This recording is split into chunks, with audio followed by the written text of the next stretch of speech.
अस्य श्री अर्गला स्तोत्रमन्त्रस्य विष्णुर्ऋषिः अनुष्टुप्-छन्दः श्रीमहालक्ष्मीर्देवता श्रीजगदम्बा प्रीतये जपे विनियोगः।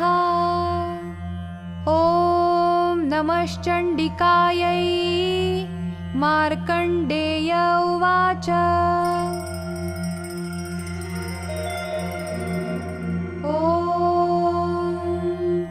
जयन्ती मंगला काली भद्रकाली कपालिनी दुर्गा क्षमा शिवा धात्री स्वाहा स्वधा नमोस्तुते। जय त्वं देवी चामुण्डे जय भूतार्तिहारिणी जय सर्वगते देवी कालरात्रि नमोस्तुते। मधुकैटभविद्रावि विधातृवरदे नमः। रूपं देहि जयं देहि यशो देहि द्विषो जहि महिषासुरनिर्णाशि भक्तानां सुखदे नमः। रूपं देहि जयं देहि यशो देहि द्विषो जहि रक्तबीजवधे देवी चण्डमुण्डविनाशिनी। रूपं देहि जयं देहि यशो देहि द्विषो जहि शुम्भस्यैव निशुम्भस्य धूम्राक्षस्य च मर्दिनी। रूपं देहि जयं देहि यशो देहि द्विषो जहि वन्दिताङ्घ्रियुगे देवी सर्वसौभाग्यदायिनी। रूपं देहि जयं देहि यशो देहि द्विषो जहि अचिन्त्यरूपचरिते सर्वशत्रुविनाशिनी।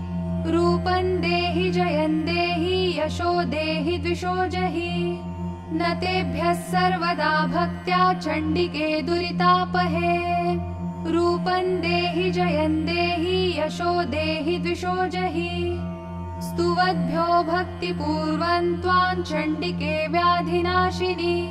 रूपं देहि जयं देहि यशो देहि द्विषो जहि चण्डिके सततं ये त्वामर्चयन्तीह भक्तितः। रूपं देहि जयं देहि यशो देहि द्विषो जहि देहि सौभाग्यमारोग्यं देहि मे परमं सुखम्। रूपं देहि जयं देहि यशो देहि द्विषो जहि विधेहि द्विषतान्नाशं विधेहि बलमुच्चकैः।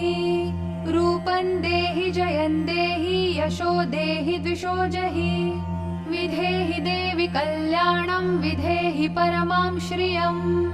रूपं देहि जयं देहि यशो देहि द्विषो जहि सुरासुरशिरोरत्न निघृष्टचरणेऽम्बिके।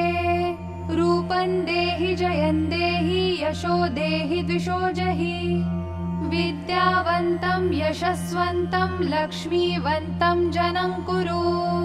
रूपं देहि जयं देहि यशो देहि द्विषो जहि प्रचण्डदैत्यदर्पघ्ने चण्डिके प्रणताय मे।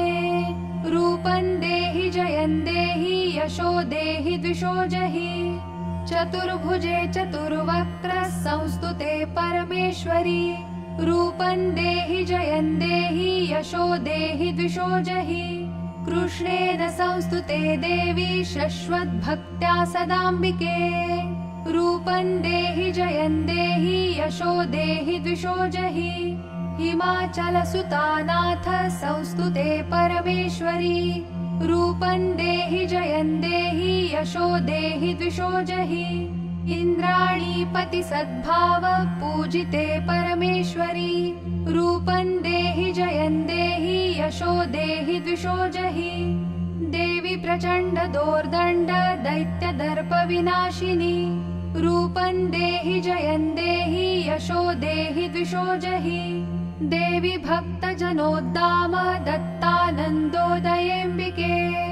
रूपं देहि जयं देहि यशो देहि द्विषो जहि पत्नीं मनोरमां देहि मनोवृत्तानुसारिणीं तारिणीं दुर्गसंसार सागरस्य कुलोद्भवाम्। इदं स्तोत्रं पठित्वा तु महास्तोत्रं पठेन्नरः स तु सप्तशती संख्या वरमाप्नोति सम्पदाम्। इति देव्या अर्गला स्तोत्रं सम्पूर्णम्।